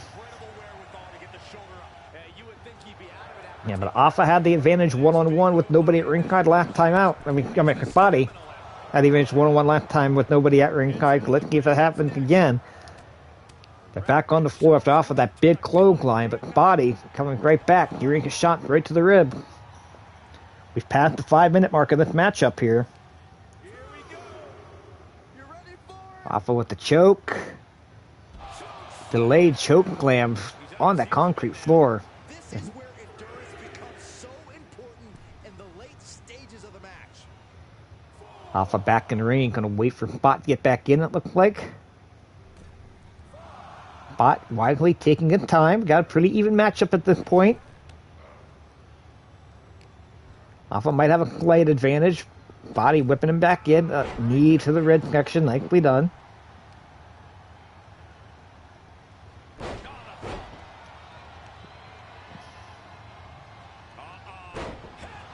Diving headbutt right to the midsection there.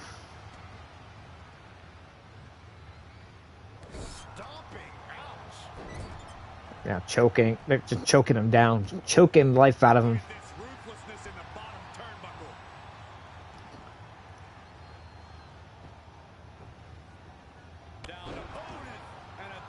Yeah, they can double back into the back.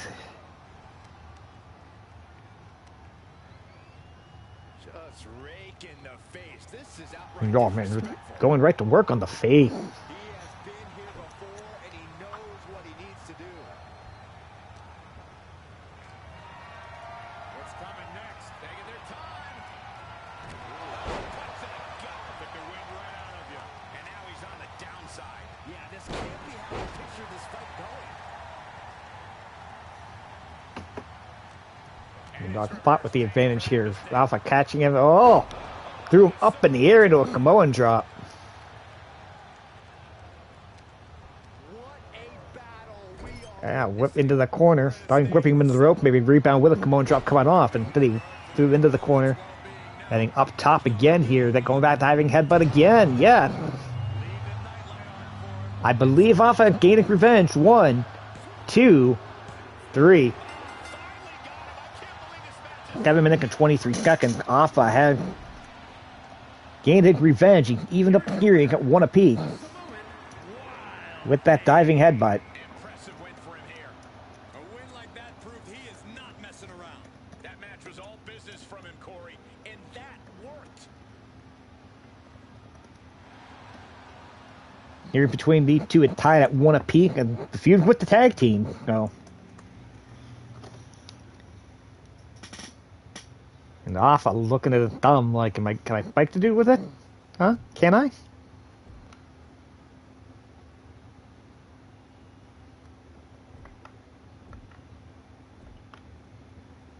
Okay, like going for number 3 to number 2 for the Moondog. According to that, we'll check the rate. We'll check the standing after our main event coming up next.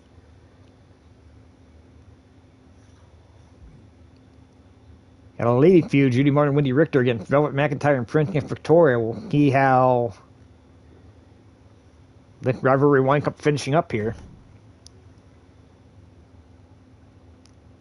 Okay, so odds are we got the match in Forker. Dan is probably going to be the one coming up here, although it could have been trash talking from stage. We'll see here. Yep. Alright, going to be Judy Martin against the Fabulous Moolah at our main event here.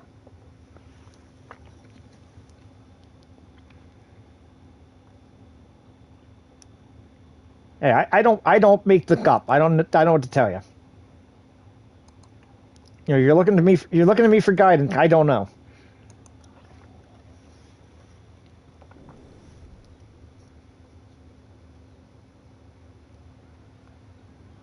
Guys, How pumped up are you for the match between these two ladies? I want they are to get their hands on one another. As excited as they are to get their hands on one Fabulous Moolah waiting for Judy Martin to get in the ring here. Judy Martin, she doesn't look too excited, and we got company. Velvet McIntyre throwing Judy Martin into the ring. And the referee's gonna... Referee's going to call for the bell. We are underway. They want nothing to do with this fight. They're running scared. And Moolah's here he can punch it. Where they want them. Freaking heel alignment be damned. Like, I don't get it. It is what it is, guys. Make it to the ring to show your opponent how you really feel about them. That definitely... You know, I could go in and Reddit every single one of these matches. Like, all I want to do is time limit, and you can't do that without affecting everything else. So, actually, you can't do it at all once they're cut. I'd have to create custom matchup with time limit, and I'm not doing it. So, we're just doing it the way it comes up, and whatever happened, happened. Judy Martin, here he can kick off. That spinning elbow in there, that knee. Flooring Moolah. Moolah's already had a match in the hearing here.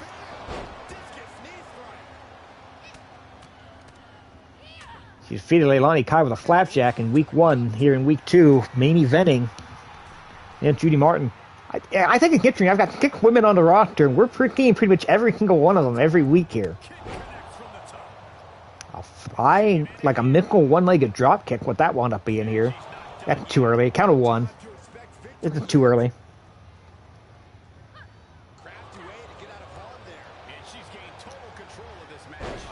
Oh, and there, Naito Duplex.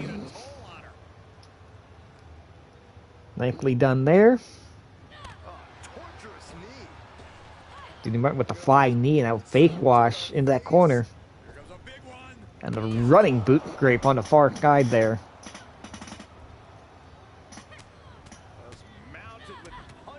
Well, they got the early advantage thanks to McIntyre walking behind Judy Martin, forcing her back in the ring, but it's been all Judy Martin ever since. This is her time to shine, and don't you forget it. And momentum's fading away from her. Eureka kick, Eureka chop, forearm shot, down. Willow went down like a shot there. Flatliner go for the cover.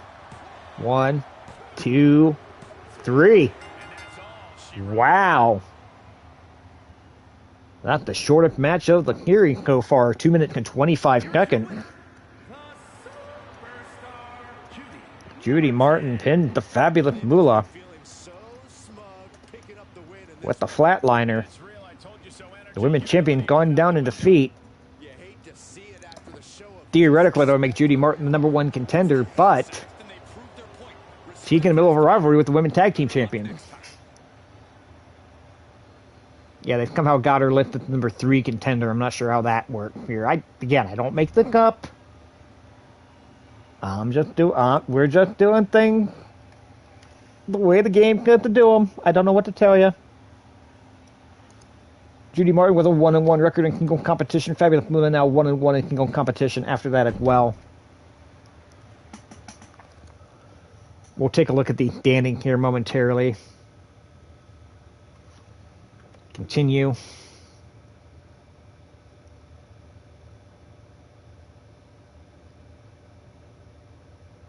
Go recap the result real quick. Roddy Piper defeating the Tonka Kid.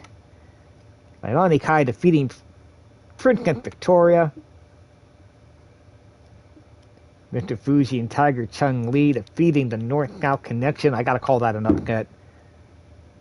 Paul Orndorff and Dr. D. David Schultz with the win over Akira Maeda and Pat Patterson. Afa over Moondog Spot. Judy Martin over the fabulous Moolah. That's how it broke down here in week 2. Yes, we'll proceed to the next event. The calendar will go off. We got Saturday TV and then Sunday at Madison Square Garden coming up next. And I'm assuming every rivalry is going to be in order here. Potentially a 4-way match. These matches may not happen. When you get back out, sometimes the matches change. I'm not going to say these are going to be anything at all. We're going to actually go ahead and back out of that.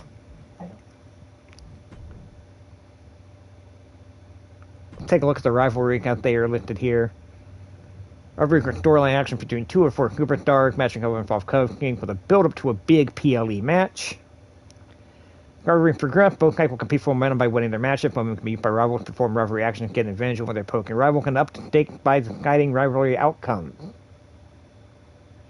Rivalry action to perform a variety of cooking run-ins for the rivalry matchup, allowing to build drama or coverage your poking rival. Can the rivalry build up toward a final match at the next PLE. Both rival guys choose rivalry action for a match. They can contested action. You can recall before the start of the match where one guide action is choken based on the percentage of momentum that guide had in the rivalry. Rivalry outcome can be choken by both rival guys. Got a PLE match. By spending all the momentum to the guy, what happened when that rival wins the match. The more momentum a rival has, the bigger the impact will be of their chosen outcome. Okay, that's actually quite interesting. I should have read up on that earlier. Okay, because if you actually take a look here, you'll see that Judy Martin winning her match against Moolah kind of evened the odds out on their rivalry a little bit here. Moolah got momentum over Leilani Kai. Orndorff got momentum over Dr. D. And the Moondog have a bit of a rivalry advantage over the Wild Samoan stand right now.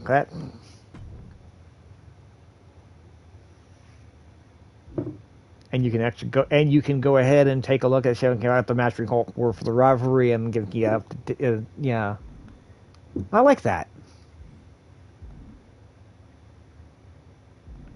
I like that actually. Let's go ahead and take a look at the standing here.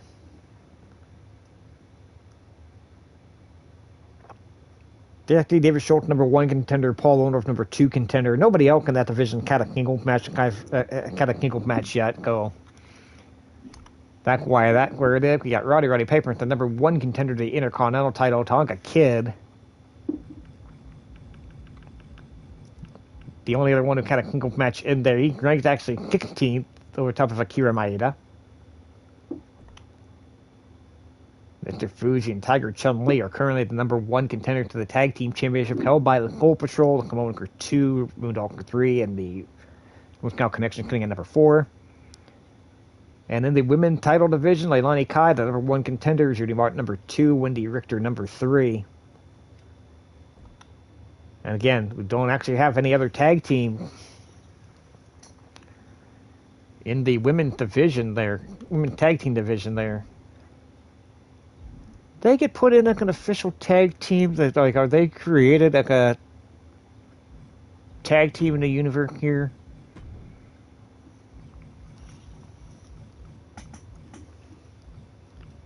I'm kind of curious if they're involved in there like that.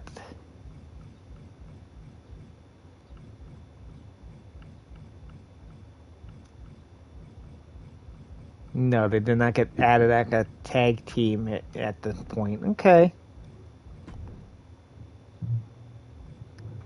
Okay, tag team breakup conformation, crowd reaction, chaining, injury gone, intercon on. Yeah, okay. Okay, yeah, that's all perfectly fine and perfectly acceptable. We're gonna go ahead and wrap it up here. We did two Epicoca TV in about 2 hours. I will be back. Got the All-Star game tonight. Go probably not tonight. Maybe tomorrow. We might tonight. Yeah, the All-Star game playing. We might come back tonight. But if you're watching live on Twitch, thank you. Thank you for getting involved in chat as well, especially you, Jeremy. It's always a pleasure. If you're watching on YouTube, on the replay here, twitch.tv/RefJayhawk. Get notification when the stream go on live. Be part of the live conversation. We'll have some fun. You can follow me on Twitter at RefJayhawk, Instagram at Jayhawk1539. Also on TikTok at RefJayhawk as well now. You can follow me on TikTok. You can catch my podcast, The Indie Wrestling Guide, available every Wednesday where you download your favorite podcast. We cover the best and worst independent professional wrestling. Heavy focus on Northeast Ohio and the and the Cleveland and Pittsburgh area. We actually got an interview dropping tomorrow with longtime referee Tom Dunn. Tom does not do a lot of interview, a lot of podcast appearances. We're only a second one in the last couple of years. So that should be some fun. Go check that out. A fun interview. You'd find me refereeing for Real Action Pro Wrestling next Saturday, July 22nd, the Ohio Urban Renaissance Center in Youngstown, Ohio, just outside of downtown Youngstown. That'll be 6 o'clock bell time for that. Sunday, July 23rd, Dropkick Diabetes at Penguin City Brewery in downtown Youngstown. Currently going to Akron Children's Hospital, juvenile diabetes division. Stay safe. Watch some independent wrestling. Go Guardians. I'll catch you next time, everybody.